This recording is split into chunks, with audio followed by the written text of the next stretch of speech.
منگوپی town union council آرٹ لیاری 36 کے vice chairman عامر ملک کی نماز جنازہ ادا کر دی گئی۔ اس موقع پر پی ایس 116 کے رکن سندھ اسمبلی علی احمد چاند، چیئرمین منگوپی ٹاؤن حاجی نواز بروہی، ضلع غربی کے صدر عابد ستی، جنرل سیکرٹری حاجی جمیل سیاہ، انفارمیشن سیکرٹری علی اکبر کچیلو، وائس چیئرمین منگوپی ٹاؤن رانا محمد عارف، پی ایس 97 کے صدر عبدالستار بروہی، عبدالخالق مرزا،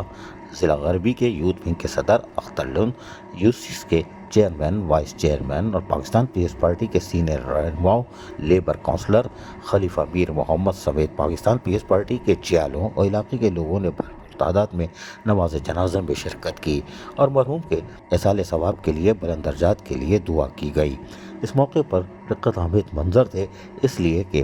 منگوپی ٹاؤن UC 10 لیاری 36 کے وائس چیئرمین عامر ملک یقینی طور پر ایک خوش اخلاق، خوش گفتار شخصیت کے حامل تھے اور یقینی طور پر عوامی خدمت کے کاموں میں ہاتھ بھی بٹا رہے تھے، اور ان کی کوشش جو تھی اس سے دیکھتا تھا کہ وہ بھی منگوپی ٹاؤن کی عوام کی خدمت کے جذبے سے سرشار ہیں۔ لیکن آج افسوسناک خبر آئی، لیکن بہرحال ان کی نماز جنازہ ادا کر دی گئی۔ جبکہ منگوپی ٹاؤن UC 10 لیاری 36 کے وائس چیئرمین عامر ملک کے آج سوئم کے موقع پر چیئرمین منگوپی town Haji Nawaz Ali Brohi, vice chairman منگوپی town Rana Muhammad Arif, Pakistan Peoples Party کے سینئر رہنما حافظ عبدالبر، UC 8 کے ٹاؤن کے چیئرمین قادر بروہی، زکوٰۃ کمیٹی UC 8 کے چیئرمین ارشد میو اور مرحوم کے ایصال ثواب کے لیے فاتح خوانی اور بلند درجات کے لیے دعا کی گئی۔ اور یقینی طور پر اس موقع پر پاکستان پیپلز پارٹی کے علاقائی رہنماؤں کی بھی بڑی تعداد موجود تھی،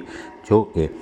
منگوپی ٹاؤن UC 10 لیاری ٹاؤن کے 36 کے وائس چیئرمین عامر ملک کے اچانک انتقال پر افسردہ دکھائی دے رہے تھے۔ بہرحال ان کی گزشتہ روز تدفین ہوئی اور آج سوئم کی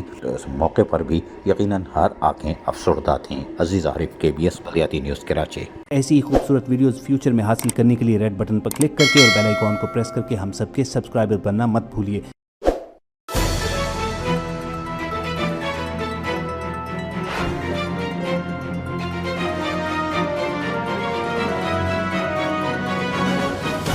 KBS بلدیاتی نیوز